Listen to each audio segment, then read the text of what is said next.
Bonjour les amis, aujourd'hui 1er avril et ce n'est pas un poisson. Les nouvelles sont de pire en pire et les États-Unis sont fortement impactés par cette pandémie du Covid-9 et cela appelle pour nous quand même des réflexions car ce n'est pas la première fois qu'un tel événement frappe notre planète. Je me souviens d'une pandémie très similaire à celle d'aujourd'hui qui s'est produite, a dû commencer en 1968 et en France a été répandue en 1969 jusqu'en 1970. Pas de grands articles dans les journaux, à la radio presque rien, à la télévision non plus, on n'en parlait pas et on vivait normalement, on n'avait pas de problème particulier. Il y a eu quand même 30 000 morts, beaucoup plus qu'aujourd'hui. Les hôpitaux arrivaient à faire face et à se débrouiller, et après, la pandémie a été jugulée.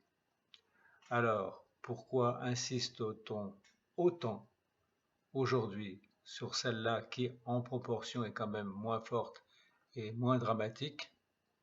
Je vous pose la question. Je pense avoir la réponse. Vous vous rappelez qu'il y a une grave et profonde crise économique mondiale qui se profilait et dont tous les économistes parlaient sans pouvoir dire à quelle époque elle allait se produire. Eh bien, elle est là, la crise mondiale, et le virus est là pour la cacher, tout simplement. Ce ne sera pas la faute à M. Macron, à M. Trump, à tous les chefs d'État, ça sera la faute à M. Virus. Et ils peuvent leur dire un grand merci, car la population se laisse confiner avec des moyens totalement arbitraires. Ce papier pour sortir ne rime à rien.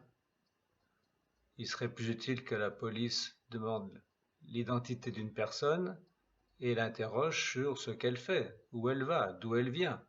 Et il serait facile de contrôler avec leur montre si les affirmations de la personne contrôlée sont solides et tiennent la route.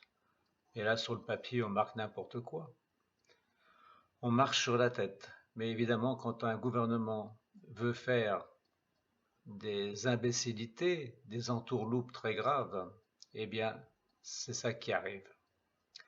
Autre mauvaise nouvelle, nous avions en France une usine en Bretagne qui fabriquait des très grandes quantités de masques contre les virus, notamment les dernières normes pharmaceutiques de H1N1. Eh bien, cette usine avait été vendue aux Américains à un fonds de pension. Ce fonds de pension, trouvant que ce n'était pas rentable, qu'est-ce qu'il a fait? Il a fermé, il a licencié le personnel, et ce qui est honteux, ce que le gouvernement n'aurait pas dû laisser faire ni accepter, il a cassé les machines. Vous entendez bien, cassé. C'était en 2018. Eh bien, peuple français, souviens-toi de tout ça, de tout ce qu'on t'a fait et de tous les mensonges qu'on t'aura fait intuber